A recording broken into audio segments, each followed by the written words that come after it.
राजस्थान में विधानसभा चुनाव से पूर्व ईडी का दखल। राजस्थान में प्रदेश कांग्रेस कमेटी के प्रदेश अध्यक्ष गोविंद सिंह डोटासरा के करीब 1 दर्जन ठिकानों पर ईडी ने कार्रवाई की है। ईडी की कई टीमों ने लगातार उनके सिक्कर और जयपुर के आवास और व्यावसायिक गतिविधियों के जो सेंटर चलते हैं उन पर छापेमारी की है। ईडी की कई टीमें एक साथ उनके ठिकानों पर पहुंची और उन्होंने कार्रवाई शुरू कर दी है।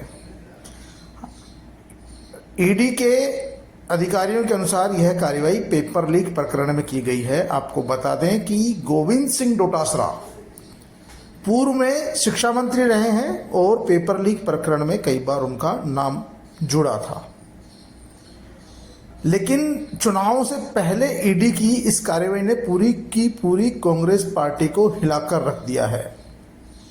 ईडी की छापेमारी कार्रवाई से कांग्रेस पार्टी हिल गई है। गोविंद सिंह डोटासरा ने इसे बदले की कार्रवाई बताया है। खुद मुख्यमंत्री अशोक गहलोत ने इस मामले में प्रेस कॉन्फ्रेंस कर केंद्र सरकार पर ईडी सीबीआई के दुरुपयोग का आरोप लगाया है। आपको बता दें कि गोविंद सिंह डोटासरा के घर को नाथी का बाड़ा कहा गया था और अब नाथी के बाड़े में ईडी घुस गई है।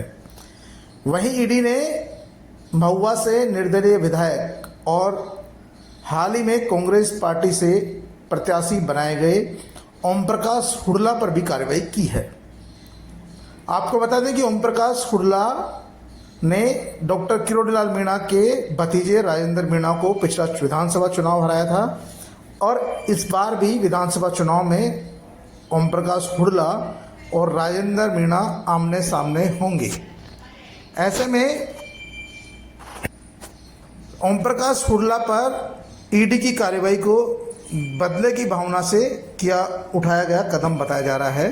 हालांकि ईडी ने वित्तीय अनियमितताओं के चलते ओम प्रकाश हुडला पर कार्रवाई की है और ईडी की कई टीमें उनके जयपुर और महुआ आवास पर कार्यवाही कर रही है।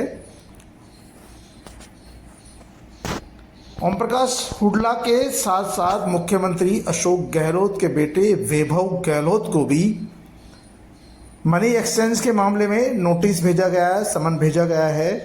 वैभव गहलोत को नोटिस भेजा जाना और गोविंद सिंह डोटासरा और हुडला के आवास पर कार्रवाई होने से पार्टी में बवाल मच गया है।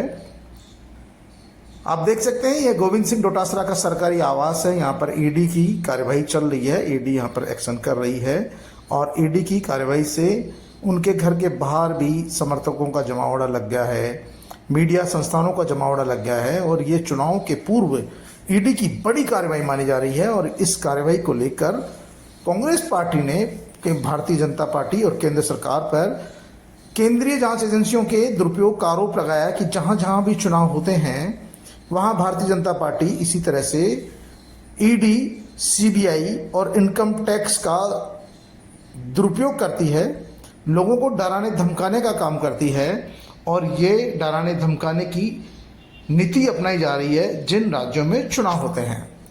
फिलहाल राजस्थान में गोविंद सिंह डोटासरा जो प्रदेश कांग्रेस के अध्यक्ष है उन पर कार्रवाई और हुडला पर कार्रवाई का कांग्रेस पार्टी के प्रवक्ता आरसी चौधरी ने भी देश की जनता में विश्वास खो चुकी भारतीय जनता पार्टी देश की प्रतिष्ठित जांच एजेंसियों के माध्यम से केंद्र की सरकार के खिलाफ आवाज उठाने वाले नेताओं पे ईडी, सीबीआई और आईटी के द्वारा प्रतिशोधपूर्ण कार्रवाई कर रही है। उसी का नतीजा ये है कि जो लगातार भारतीय जनता पार्टी और संघ के नेताओं पे मुखर हमलावर रहे, राजस्थान कांग्रेस के अध्यक्ष गोविंद सिंह डोटासरा के निवास पे और कांग्रेस के अन्य नेताओं पे ईडी की कार्रवाई की गई।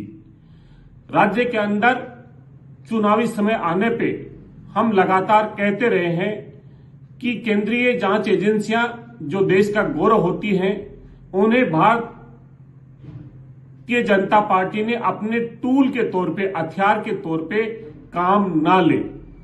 भारतीय जनता पार्टी आरक्षित वर्ग के लोगों पे चिन्हित करके अनुसूचित जाति, अनुसूचित जनजाति और अन्य पिछड़ा वर्ग के लोगों पे प्रहार कर रही है। Bharatiya Janata party paper leak के बहाने से ध्यान भटकाना चाहती है, युवाओं को गुमराह करना चाहती है। हम पूछना चाहते हैं, जहां भारतीय जनता पार्टी की सरकारें हैं, जहां डबल इंजन की सरकारें हैं, उन राज्यों में जो पेपर लीक हुए वहां कितनी बार ईडी पहुंची, पेपर लीक करने वाले माफियाओं पे क्या कार्रवाई करके जेल की सलाखों के पीछे भेजा। ईडी की कार्रवाई के विरोध में गोविंद सिंह डोटासरा के बाहर उनके समर्थक पहुंच गए और ईडी के खिलाफ जमकर नारेबाजी की। भारतीय जनता पार्टी के खिलाफ नारेबाजी की, लेकिन चुनाव से पूर्व इस कार्रवाई को लेकर चारों ओर चर्चा का माहौल